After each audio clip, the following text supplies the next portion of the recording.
can say without exception or equivocation that the United States will not torture.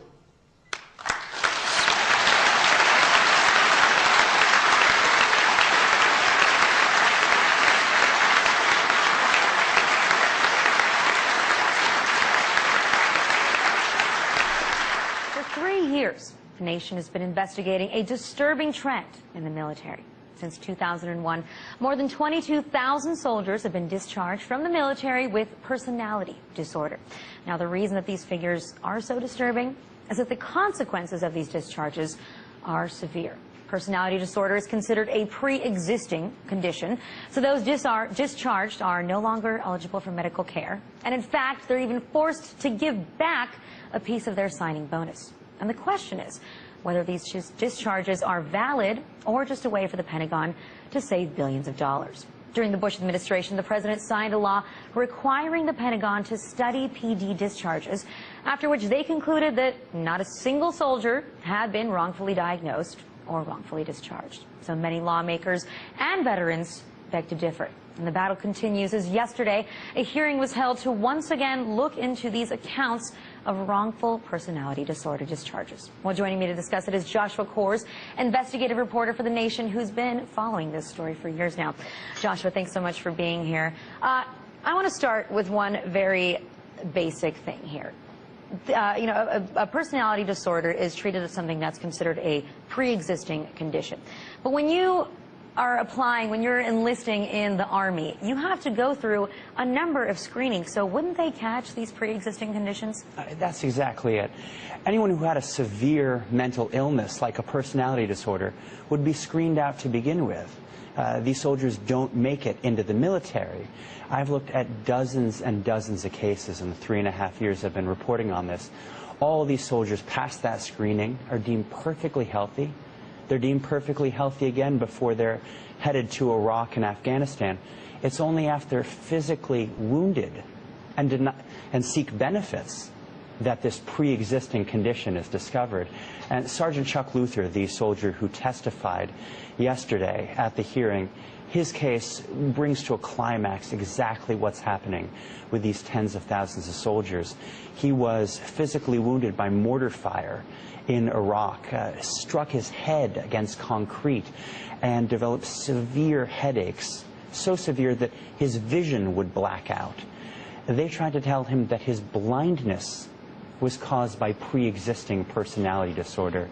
And Ilona, as he testified yesterday, when he refused to sign the papers saying that blindness was caused by personality disorder, they tortured him until he signed the papers. That's right. You said that they placed him into confinement, that he was forced to deal with sleep deprivation. He had to listen to heavy metal music. I mean, this is a very disturbing thing. If you think that the U.S. military is torturing, confining one of their own who is out on the field and was wounded. So yesterday, when you were at this hearing and he was testifying, what were the reactions? I mean, how do lawmakers respond to a story like this? The reactions were incredible. He described in graphic detail how he was placed inside a closet and held there for over a month with armed guards enforcing sleep deprivation, keeping the lights on all night, blasting heavy metal music at him all night. He tried to escape the closet. They pinned him down, injected him with sleeping medication, and dragged him back to the closet. Finally, after a month, he was willing to sign anything. And he did. He signed his name to this personality disorder discharge. They whisked him back to Fort Hood, and they told him, here are the consequences. No disability pay for the rest of your life, no long-term medical care, and one of the small print provisions. And now you owe us money. Yeah, that's right. You owe us money. They gave him a bill for $1,500 and said, if you don't pay it, we'll start garnishing your wages and assessing interest. This has been an incredible savior of money for the Pentagon.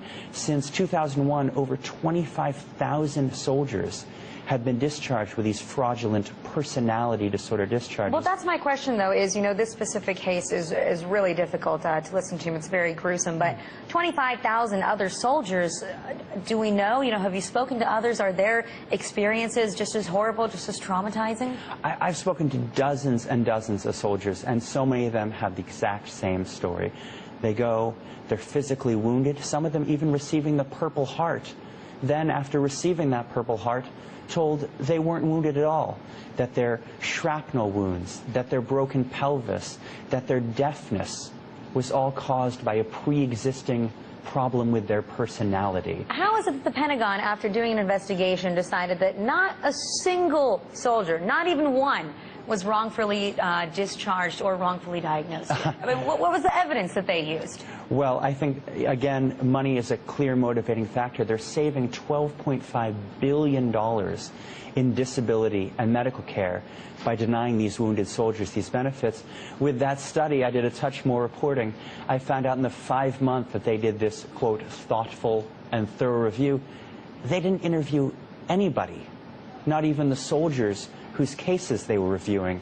And to Chairman Bob Filner, who led the House Veterans Affairs hearing yesterday, that infuriated him. He yelled at these Army officials, said, "This is a review, but you didn't call a single person?" And they stuttered and stumbled. I have to say, those in the audience at the hearing yesterday were actually laughing at the military and their excuses. Well, it's really despicable, you know, but if you think about the fact, like you said, that they've made $12.5 billion, that they've saved all this money by denying soldiers who risk their lives for this country their benefits and by making them pay back. You know, these days we hear a lot of talk about wanting to cut down on defense spending. If this is the way that they're planning on doing it, then what does that tell you about our military? It's extraordinary, and they're doing it on the backs of these soldiers. I think about Specialist Bonnie Moore. She developed an inflamed uterus during her time serving. They told her that her profuse vaginal bleeding was caused by personality disorder. She thought it was something a little more serious. She went to the hospital. They removed her uterus and appendix, but when they sent her back to the States and denied her medical care and benefits, she and her teenage daughter became homeless. She called me just because she was afraid that if they went to the homeless shelter, her daughter would be raped. I mean, I'm speechless by these stories, really. It's just absolutely horrible. So what are you going to do? You've been investigating this for 3 years. Finally, it's been brought back up to the Congress. President Obama, when he was still a senator, you know, tried to push a bill forward to halt these discharges. That didn't pass. Now he says he's concerned. I mean, is that enough? How are you going to keep trying to get people to pay attention to this? He's concerned. It's amazing. Obama's really been a blessing and a disappointment to so many of these military families. A blessing because he was one of the first to recognize this scandal. He put forward the bill to halt all personality disorder discharges. But a disappointment because during his run for the presidency, and even now from the White House, he never spoke about it. Not once, and so the issue died a quiet death.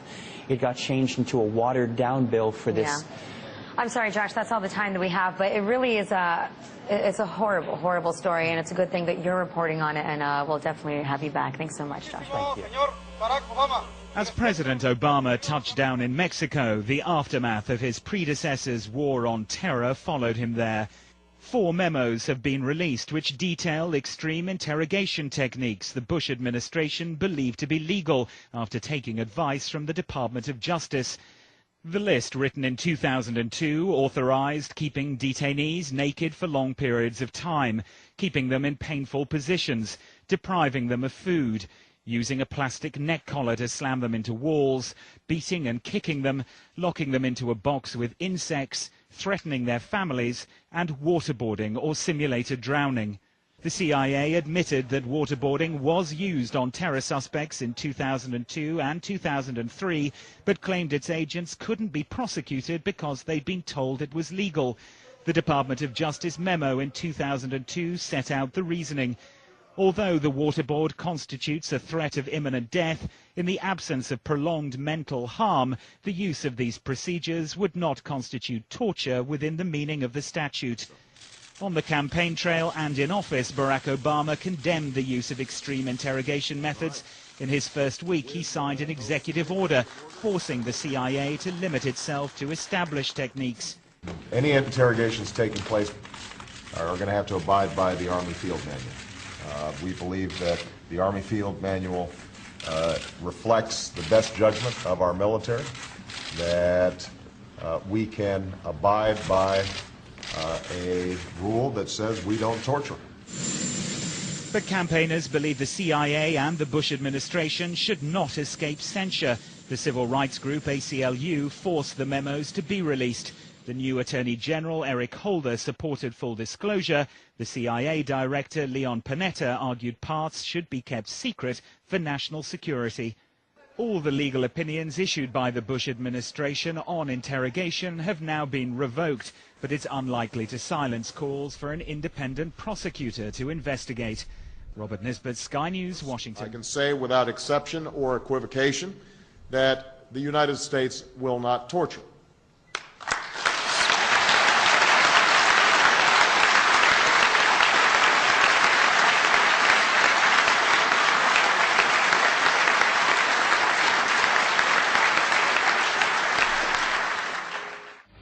Justice, it's not about agenda, it's not about mobilizing people, it's about dialing for corporate dollars. These two parties have sold the U.S. government and the American people to the highest bidders.